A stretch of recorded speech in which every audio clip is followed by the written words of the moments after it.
We live in a time when technology has afforded us mastery over our planet, over computers, over information, over education, over entertainment, and now over our very genetic destinies. The destiny of the human genome, the destiny of the human being. We live in a time of opportunities. We live in a time of greatness. We can choose our future as no other generation before us has chosen before. And because of this, we must choose wisely, because the future is truly in our hands. And the future, I would suggest, is in your hands most of all. So again, my congratulations. When I started this quest in 1981, it was uncommon, it was virtually unknown to find individuals who were over the age of 60, who were athletic, who were women especially, were considered to be at the end of their game from the point of view of fashion or beauty by the age of 30.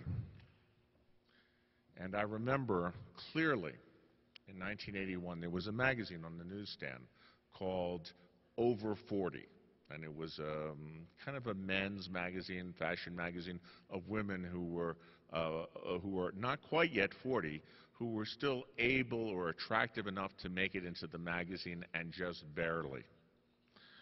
But things have changed dramatically since the 1980s. And now it is not unusual to see men who are athletic and performing, and both men and women, into their 60s, their 70s, their 80s, and sometimes beyond. It is not unusual to find people who are pushing 100, who have great mental clarity, and who are able to perform in the academics and in the business environments. We are moving into an ageless society where no longer does it matter how old you are. It no longer does it matter how many candles are on your birthday cake.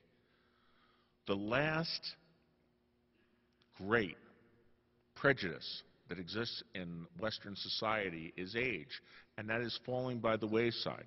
It's falling by the wayside with Kathy Brinkley. Well, with Kathleen Brinkley up here, she was born in 1954. That makes her 58 years of age.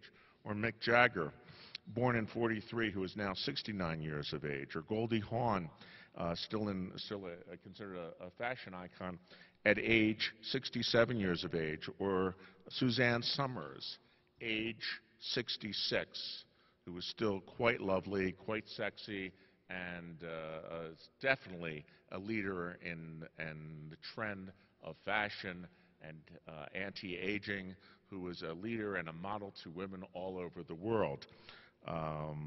We have many examples of beautiful women at all ages up into their late 70s, and I suspect soon long beyond that.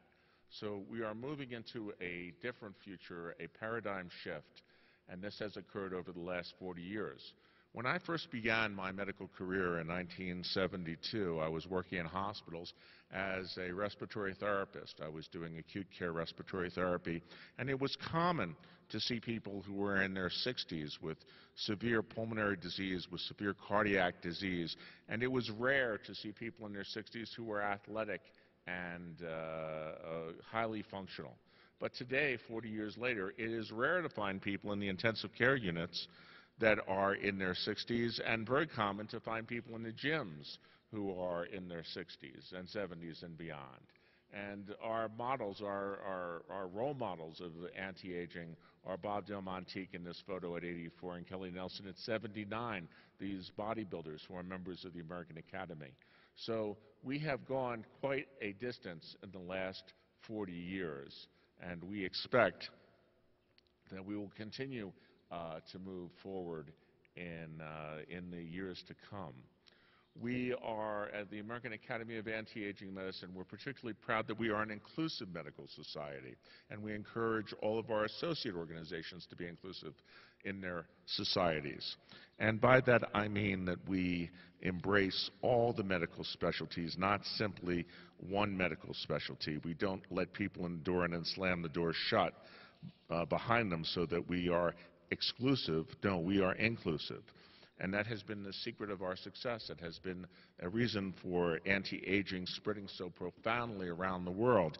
A4M is now the standard in 110 countries around the planet. We have membership of over 26,000 physicians and scientists across the globe. And the reason for that is because we include any health professional in our society. We have neurosurgeons, we have orthopedic surgeons, OB/GYN, emergency room doctors, family practitioners.